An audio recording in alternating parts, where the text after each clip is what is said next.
let's turn our attentions to rugby this evening. First of all, Dave, there's been a couple of postponements. Yeah, in the local league, the Shimon Wilson Manx Shield, we got 2 postponements there. Ramsey B, Douglas Celts and Southern Nomads and Vagabonds B. Ramsey B unable to field a team, as are Vagabonds B this afternoon.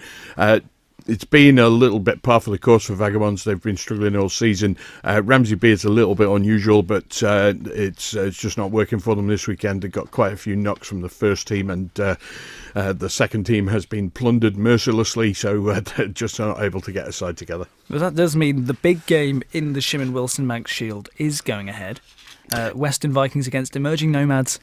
Indeed, yeah, and this should be a tight one. Your fancy Nomads will be a little bit stronger now. There's no first team game on. They'll be able to use their bench players to stiffen up the seconds.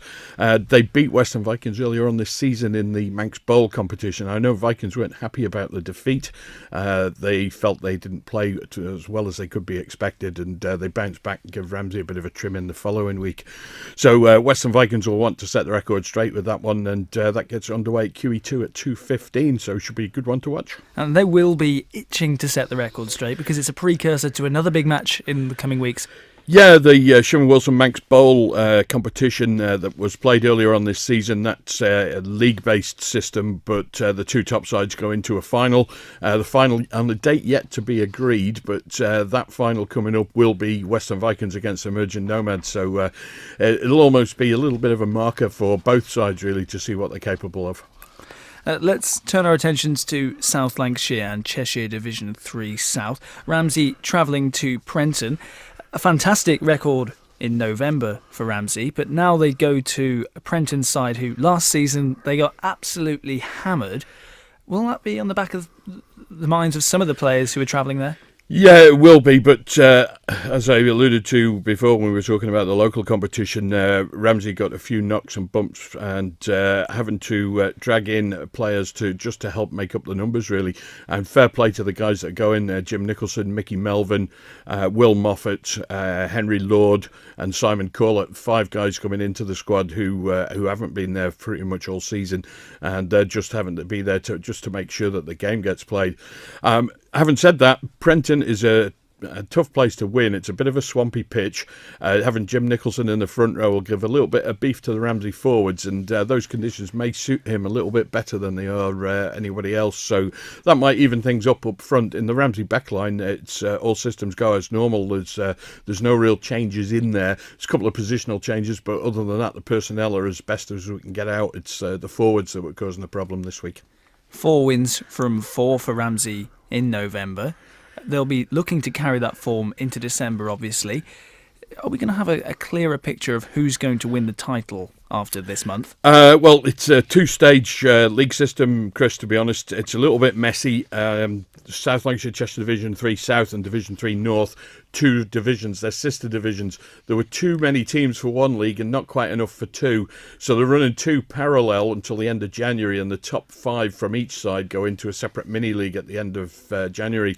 So all Ramsey's aim at this phase of the season is to get top 5 finished. They're well on course for that, but Prenton are going to threaten. Nobody can take Ramsey's 3rd place tomorrow, but they've got some tricky ones coming up. Ellesmere Port, they've got home and away last 2 games of the season, and they're the league leaders at the moment, only been beaten once. Birchfield in 2nd are looking very strong as well, so Ramsey are jostling for 3rd place with probably 4 other sides, and any points they can pick up will be a big help along with that. I suspect they're not going to get a win tomorrow at Prenton, but they could come back with a bonus point or 2. No, you may have heard some of the Christmas music which has started to be played on Manx Radio today. It is the 1st of December. For me, slightly too early.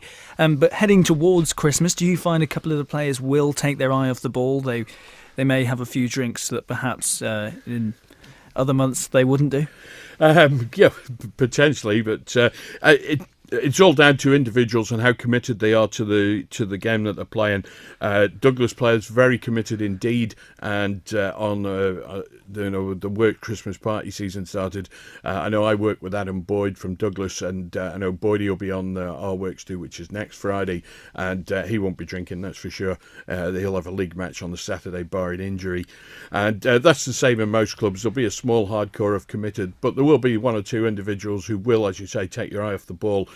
Perhaps the sides that are visiting the island as well, they have Christmas party season, and they're not going to like getting up at 6 o'clock in the morning to spend all day here in the island when they've got their work to do on a Friday night.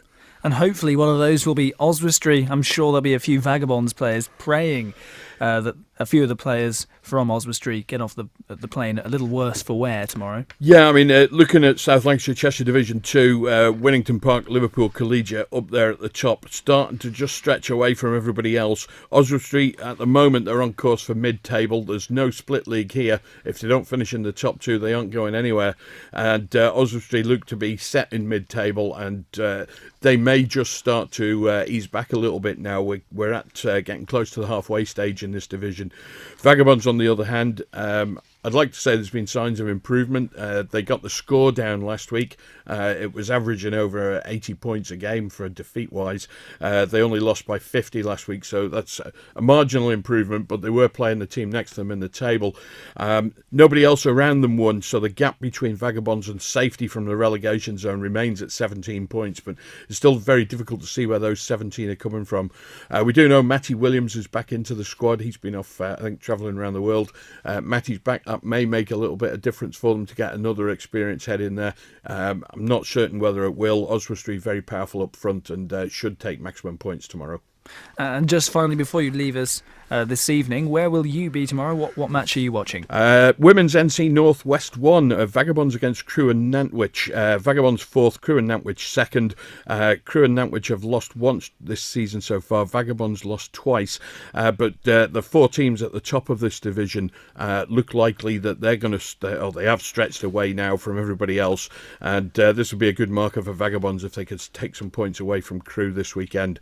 That game kicks off at Balafletcher at 12:30 tomorrow. Very early start, so get up there bright and early if you're coming to watch. Brilliant. Dave, Christian, thank you very much.